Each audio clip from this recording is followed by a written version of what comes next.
At this work we're doing with the UNESCO, one of the people that's involved is a guy called Dirk Van Damme, who's the head of education at the OECD.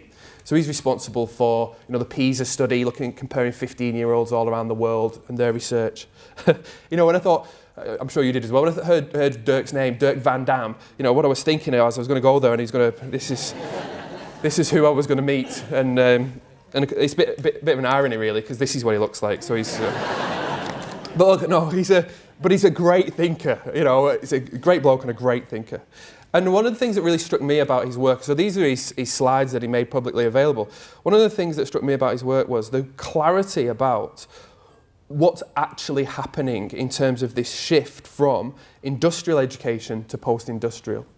So that those clips from Ken Robinson and others kind of build the story for us. But Dirk was saying, this is what it looks like. This is the difference. The industrial, if we think about skills and pedagogy, that industrial notion is around, routine skills, curriculum-centered, linear concepts of learning, compared to that post-industrial those post-industrial characteristics of learning that are around non-routine skills, non-linearity. The difference between, discipline in the industrial system and building character as a learner within the post-industrial system. We could pick out, we could talk about each one of these in detail. I think the last one is really important, the idea of pedagogy for selection of few versus pedagogy for success of all. I think that's a really big shift. I think universities are really grappling with that shift at the moment. One of the things that universities have done in the past is to say, come in, and if you get through the first year, that's great. And if you don't, well, you've learned something, good on you, off you go. And that's just not acceptable anymore, that idea that we've got this kind of funnel model of education that, Ken Robinson talks about a lot as well. I think in the South Australian context, I found it really interesting, just very briefly to touch on this idea about the way in which we organise education and the changes that are going on in South Australia, whatever education organisation looks like next year. I think that some of these ideas about the shift from bureaucratic control to devolved local responsibility, building capacity at the point of delivery, and really recognising teachers as professionals and building on that idea of teachers as professionals. When I'm hearing that this is going on, at the OECD level, at the Asia Pacific level, and I also hear it going on in South Australia, that there's this real opportunity for us to enact this shift in Australia and particularly in South Australia. Just lastly on Dirk's slides, the point at the top there about education provision in the industrial era and supported learning post-industrially. So these are my thoughts on that now.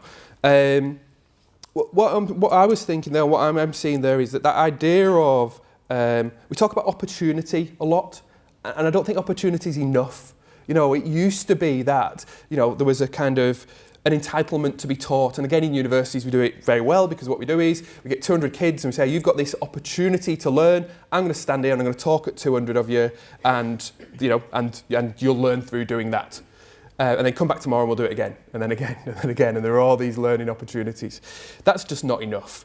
Opportunity of instruction is a false opportunity, because if the educator is not driving you through those opportunities, if the educator is not doing active teaching to make sure that you are getting the intended learning, that you're building, you're developing as a learner, then that's not enough. So I think there's a real distinction between the kind of teaching entitlement that perhaps we used to think about, and now what we think about much more as the learning entitlement. It's my job to make sure that my students are learning. It's not my job to just teach at them, that they're not the kind of passive recipients of my teaching. So I think, so that whole picture of that rhetoric of the shift in education that we've had for a long time, I think we're actually enacting now. I think the Australian curriculum is our opportunity to enact it. And we can't just sit back and let the Australian curriculum happen to us. We've got to take control of it. We've got to do that active engagement, that strategic engagement with the Australian curriculum to make sure that we can actually enact this industrial to post-industrial transition.